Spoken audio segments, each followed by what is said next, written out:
नमस्कार विद्यार्थी मित्रांनो, मी रवींद्र हगवणे।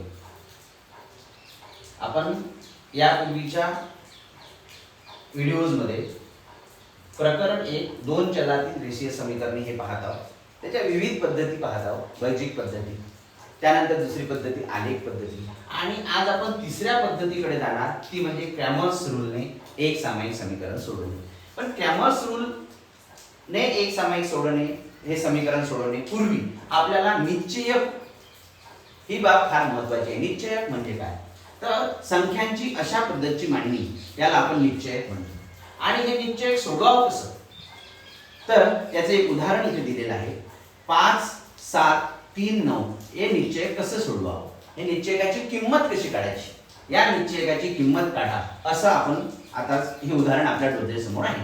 तर पहा विद्यार्थी मित्रांनो, 5 आणि 9 याचा गुणाकार करावा। 5 गुणिला 9, त्यानंतर वजा 7 गुणिला 3, 7 गुणिला 3, नंतर 5 9 5 45, वजा 7 त्रिक 21, आणि याची जी वजाबाकी 5 वजा 1 4, 4 वजा 2 बरोबर 2, तर 24 या निश्चयकाची ही किंमत झाली। हे निश्चयक अशा प्रकारची संख्यांची मांडणी, याला आपण निश्चयक म्हणतो। आणि या निश्चयकाची किंमत कशी काढावी, तर पहिल्यांदा क्रॉस संख्या घेऊन 5 गुणिला 9, वजाचं चिन्ह 7 गुणिला 3, 9 5 45, 7 त्रिक 21, दोघांची वजाबाकी 24। तर याच बेसवर येणारा सराव संच आहे 1.3, ज्यामध्ये निश्चयकाच्या किमती काढायच्या आहे आणि क्रॅमर्स रूलने समीकरण सोडवायचे आहे। तर क्रॅमर्स रूलने समीकरण सोडवण्याच्या पूर्वी आपल्याला निश्चयक कसं सोडवायचं, निश्चयकाची किंमत कशी काढायची हे पाहायचं आहे। पुन्हा एकदा सराव संच 1.3 मधील किंमत काढा, निश्चयकाची किंमत काढा, हे उदाहरण आपण एकदा घेत आहोत। पहिलंच उदाहरण आहे हे सराव संच 1.3 मधलं पुढील निश्चयकाची किंमत काढा। इथे सांगितल्याप्रमाणे, पूर्वी सांगितल्याप्रमाणे आता आपण क्रॉस जे चिन्ह आहे वजा 1 आणि 4 यांचा गुणाकार करणार। वजा 1 गुणिला 4, नंतर वजाचं चिन्ह, पुन्हा 2 गुणिला 7 याचा गुणाकार। असं करत असताना विद्यार्थ्यांना पाठ असणे अतिशय महत्त्वाचं आहे। 4 1 4 आणि चिन्हांचा गुणाकार, वजा 4, वजाचं चिन्ह, 7 2 14, आणि इथे पहा विद्यार्थी कन्फ्यूज होऊ शकतात। वजा 4 वजा 14, चिन्ह जरी वजाचं वाटत असलं तर बेरीजच्या नियमानुसार यांची बेरीज होते 4 आणि 14 18, आणि चिन्ह द्यावं लागते वजा। तर या पद्धतीनं पहिल्या निश्चयकाची आपण किंमत काढली। निश्चयकाची किंमत कशी काढावी याचे दोन उदाहरणं आपण पाहिली।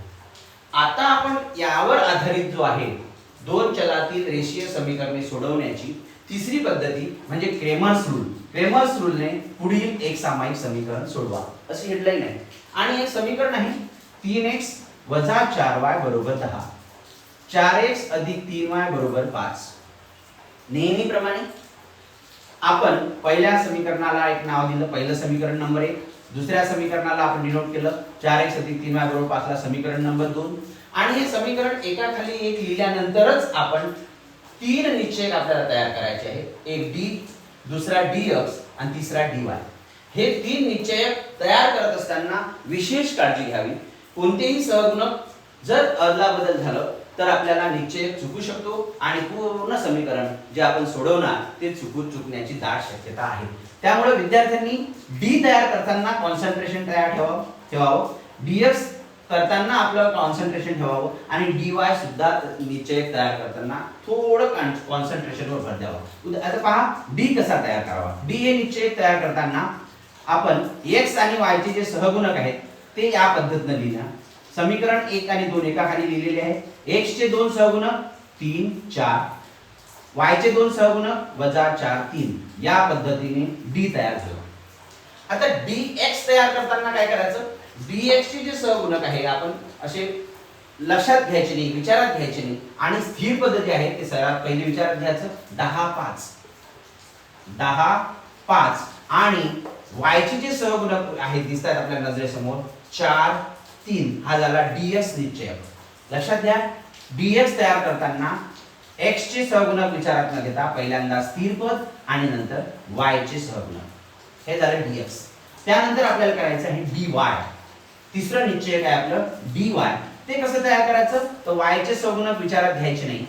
y चे सहगुणक विचारात न घेता x चे सहगुणक 3 4 आणि स्थिर पद आहे 10 5. असे 3 निश्चय एकदा तयार झाले की मग आपण क्रॅमर्स रूलवर जाऊ शकतो. तर या तीनही निश्चयकांची किंमत यापूर्वी आपण या दोन निश्चयकांची इथे किंमत जशी काढली त्या पद्धतीने आपल्याला इथे काढायची आहे. पहा 3 गुणिला 3 वजाचं चिन्ह 4 गुणिला वजा 4 3 त्रिक 9 वजा वजा 16 9 अधिक 16 म्हणजे पहिल्या निश्चयकाची किंमत आलेली आहे 25. b ची किंमत आलेली आहे 25. त्यानंतर dx 10 गुणिला 3 वजा 5 गुणिला वजा 4 10 गुणिला 3 30 वजा कंसात वजा 20 5 20 बरोबर 30 अधिक 20 बरोबर 50. शेवटचा निश्चय काय dy 3 गुणिला 5 वजा 4 गुणिला 10 3 5 15 4 10 40 बरोबर वजा 25. तीनही निश्चयकांच्या किमती आल्यानंतर क्रेमर्स रूलने पुढील समीकरण सोडवा असं हेडलाईन असल्यामुळे क्रेमर्स रूल हा अशा पद्धतीचा आहे. x ची किंमत म्हणजे dx भागिले d याचं सूत्र, y बरोबर dy भागिले d हे क्रेमर्स रूलचं सूत्र आहे. आणि दोन्ही किमती dx ची किंमत आपण इथे ठेवू. सर्वात प्रथम dx ची किंमत आहे 50 आणि d ची किंमत आहे 25. 50 भागिले 25 25 दोन्ही 50. नंतर dy ची किंमत आहे वजा 25 भागिले d ची किंमत आहे 25 25 एक 25 आणि ऋण असल्यामुळे ऋण, तर 2 वजा 1 2 वजा 1 ही उकल या समीकरणाची क्रेमर्स रूलने आपल्याला भेटलेली आहे. आपण क्रेमर्स रूलने सोडून ही उकल मिळाली. हे समीकरण तीन पैकी कोणत्याही पद्धतीने सोडवलं, आलेखने सोडवा, बैजिक पद्धतीने सोडवा किंवा क्रेमर्स रूलने सोडवा, तीनही पैकी कोणत्याही पद्धतीने आपण सोडवलं तरी याची उकल मात्र हीच येणार 2 वजा 1. विद्यार्थी मित्रांनो, ही होती क्रेमर्स रूल ने सोडवण्याची पद्धती. त्यासाठी आवश्यक होता निश्चय. धन्यवाद.